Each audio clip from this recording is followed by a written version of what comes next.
उन्हाळ्याची चाहूल लागताच फळ बाजारात विविध हंगामी फळांची रेलचेल सुरू झाली। मात्र यावर्षी वसईच्या बाजारपेठेत एक वेगळंच फळ ग्राहकांचं लक्ष वेधून घेतंय, ते म्हणजे पिवळ्या गराचं कलिंगड।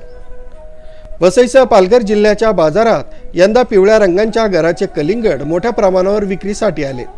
ग्राहकांसाठी विशेष आकर्षण ठरत आहे। बाहेरून सामान्य हिरव्या रंगाचे दिसणारे हे कलिंगड कापल्यानंतर आतून मात्र गडद पिवळ्या रंगाचं दिसतं। चवीला अधिक गोड आणि रसाळ असल्यामुळे ग्राहकांकडून या फळाला मोठी पसंती मिळते। सध्या बाजारात लाल कलिंगड साधारणतः 40 रुपये किलो दराने मिळत असताना पिवळ्या कलिंगडाची किंमत सुमारे 50 रुपये किलो आहे। किंमत थोडी जास्त असली तरी केवळ चव आणि आकर्षक रंगामुळे ग्राहक हे फळ आवर्जून खरेदी करत असल्याचं विक्रेत्यांचं म्हणणं आहे। पिवळ्या कलिंगडामध्ये जीवनसत्व अ आणि सी मुबलक प्रमाणात असतात। तसंच अँटीऑक्सिडंट्स आणि बीटा कॅरोटीनही जास्त असल्यानं आरोग्यासाठी हे फळ लाभदायक मानलं जातं। उन्हाळ्याच्या सुरुवातीलाच बाजारात पिवळ्या कलिंगडाचा नवीन ट्रेंड पाहायला मिळत असून येत्या काही दिवसात या फळाची मागणी आणखी वाढण्याची शक्यता व्यक्त केली जाते। आरबी न्यूजसाठी मलिक शेख, मोखाडा।